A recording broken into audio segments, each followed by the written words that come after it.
नमस्कार। आज हमारे सामने है जॉर्डन बेलफोर्ट की किताब वे ऑफ द वुल्फ और उनका वो मशहूर स्ट्रेट लाइन सेलिंग सिस्टम का सार।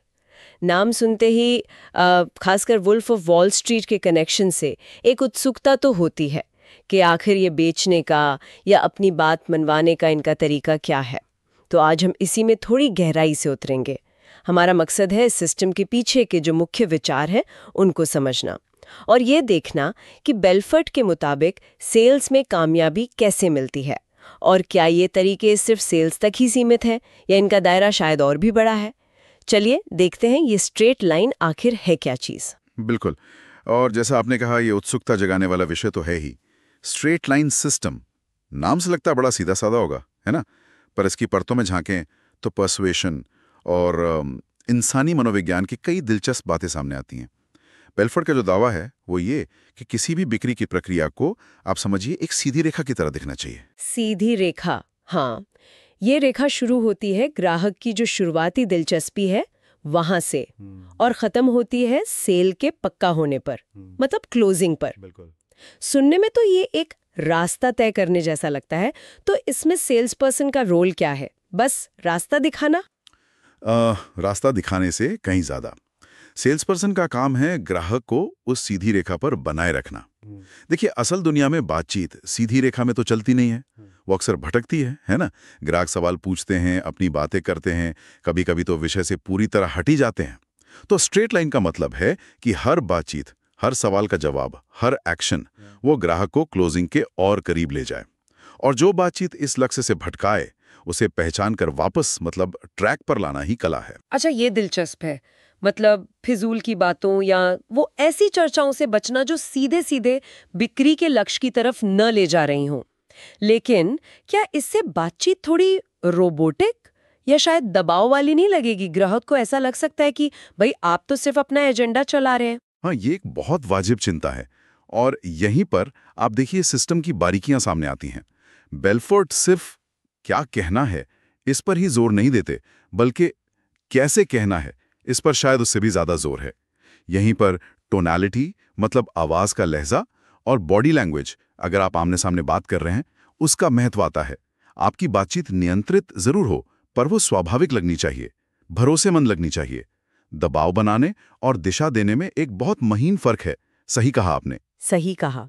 यानी बातचीत को फोकस में रखना है, लेकिन ऐसा करते हुए लगना चाहिए कि आप ग्राहक की ही मदद कर रहे हैं, न कि सिर्फ अपना टारगेट पूरा कर रहे हैं। और ये भरोसा कैसे बनाया जाए?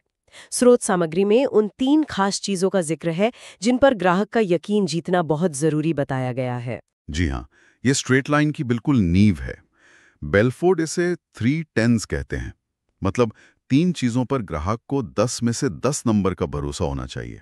पहला, आपका प्रोडक्ट या सर्विस। ग्राहक को लगना चाहिए कि यह वाकई शानदार है, उसकी जरूरत पूरी करेगा। दूसरा, आप यानी सेल्स पर्सन। ग्राहक को आप पर पूरा भरोसा होना चाहिए कि आप ईमानदार हैं, जानकार हैं और उसकी भलाई चाहते हैं। और तीसरा, आपकी कंपनी या ब्रांड। ग्राहक को यह विश्वास होना चाहिए कि वो एक प्रतिष्ठित और भरोसेमंद संस्था से जुड़ रहा है। ये तो बिल्कुल पते की बात है।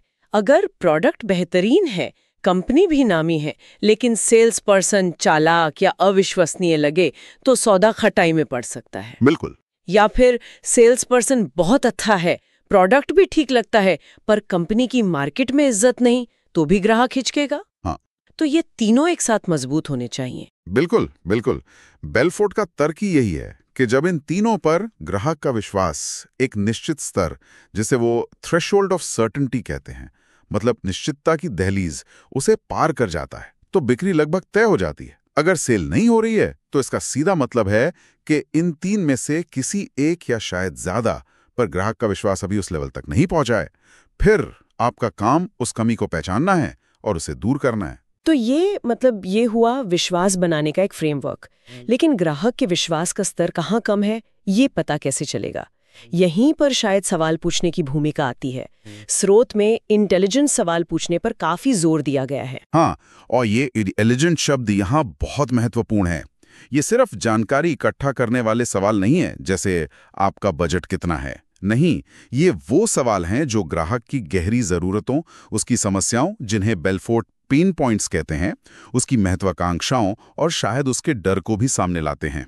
कई बार तो ग्राहक खुद अपनी असल जरूरत या परेशानी को ठीक से शब्दों में कह भी नहीं पाता है।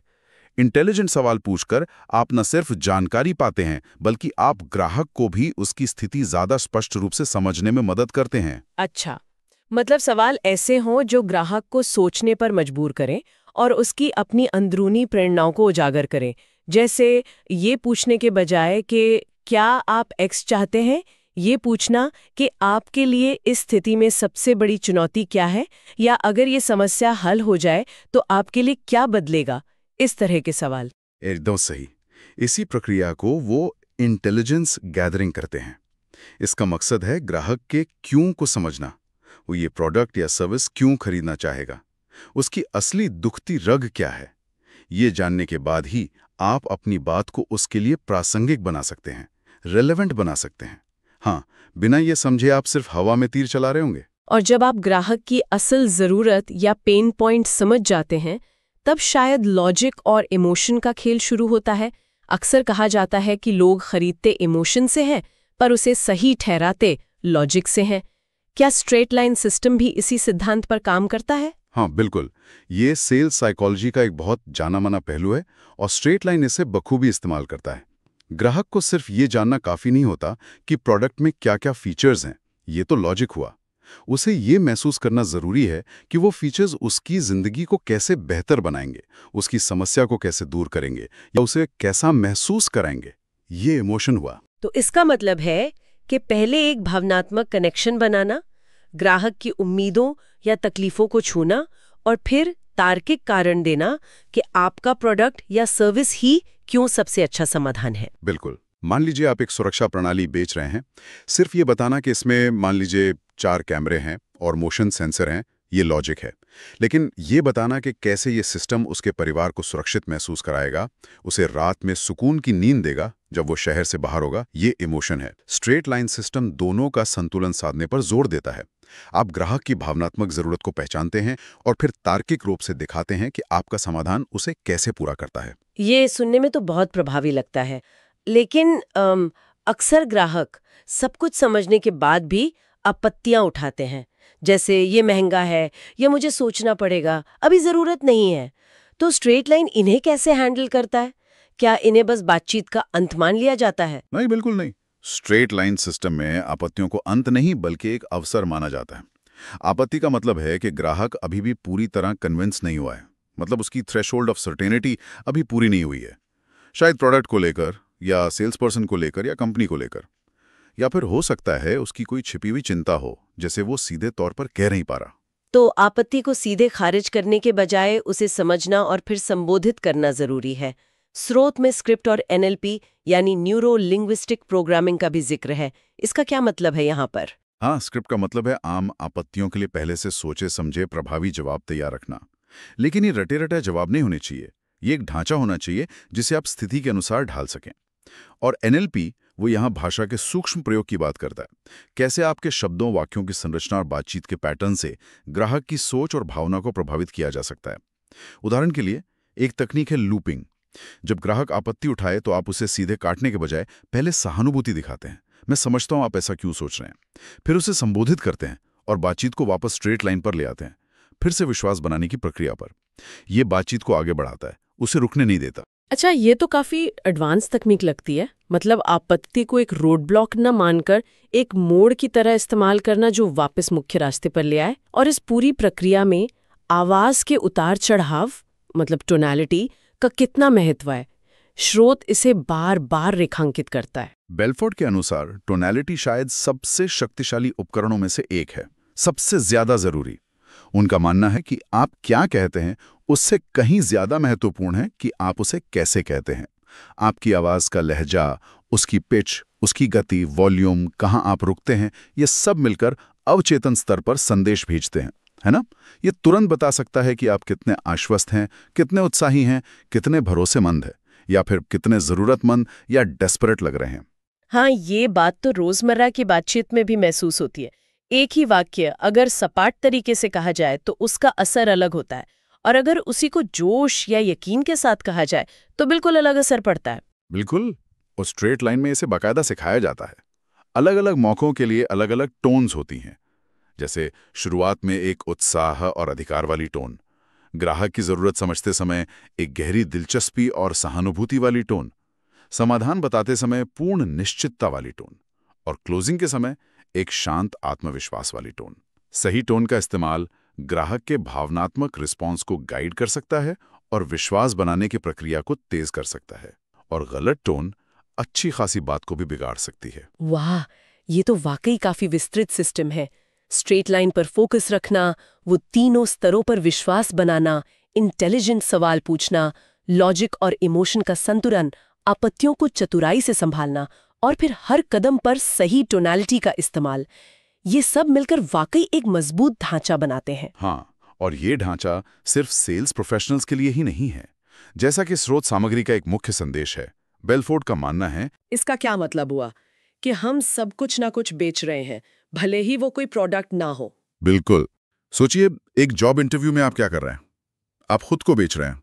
ऑफिस में अपने आइडिया के लिए सहकर्मियों या बॉस का समर्थन मांगते हुए आप उस आइडिया को बेच रहे हैं।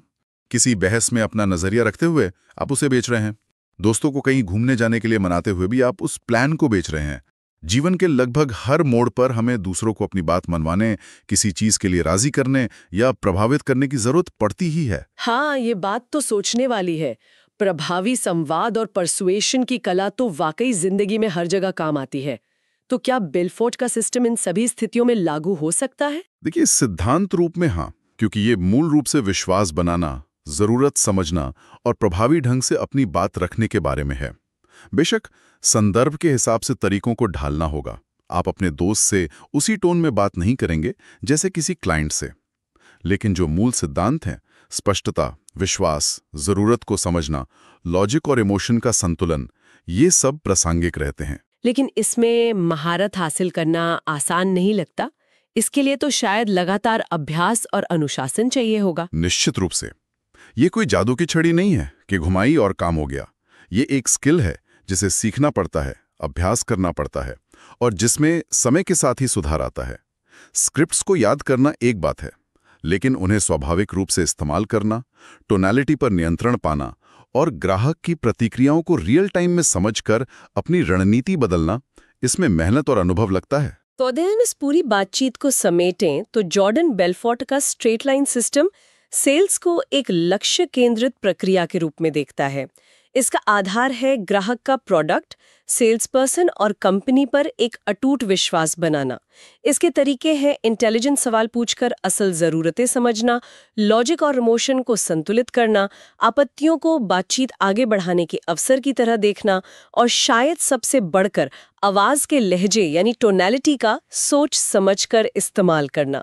यहाँ जो बात सबसे ज्यादा ध्यान खींचती है वो ये है कि ये सिस्टम महज बेचने की तकनीक से बढ़कर है। ये पर्सुएशन का एक तरह का साइकोलॉजिकल फ्रेमवर्क है। ये इस बात पर जोर देता है कि विश्वास कैसे बनाया जाए और ग्राहक की प्रेरणाओं को, उसकी मोटिवेशंस को कैसे समझा जाए। इसमें लॉजिक के साथ साथ भावनात्मक जुड़ाव बनाने पर भी बल दिया गया है। ये समझने की कोशिश है कि इंसान आखिर फैसले लेते कैसे हैं। और ये विचार कि हर कोई सेल्समैन है हमें याद दिलाता है कि प्रभावी संवाद और अपनी बात मनवाने की क्षमता सीखना कितना जरूरी है, चाहे हमारा पेशा कुछ भी हो। ये स्किल्स हमें पेशेवर और निजी दोनों जिंदगियों में मदद कर सकती हैं। बिल्कुल। और हाँ, आखिर में एक सवाल शायद मन में आता है कि भाई ये जो इतनी शक्तिशाली पर्सुएशन तकनीकें हैं, इनका इस्तेमाल करते समय नैतिक जिम्मेदारी का सवाल कहाँ खड़ा होता है। इन तकनीकों का प्रभाव जानने के बाद इनका उपयोग कब और कैसे किया जाना चाहिए, जिससे ये सिर्फ बेचने का जरिया ना रहकर आपसी समझ और फायदे का माध्यम बने, ये एक महत्वपूर्ण प्रश्न बन जाता है जिस पर शायद हम सबको मनन करना चाहिए।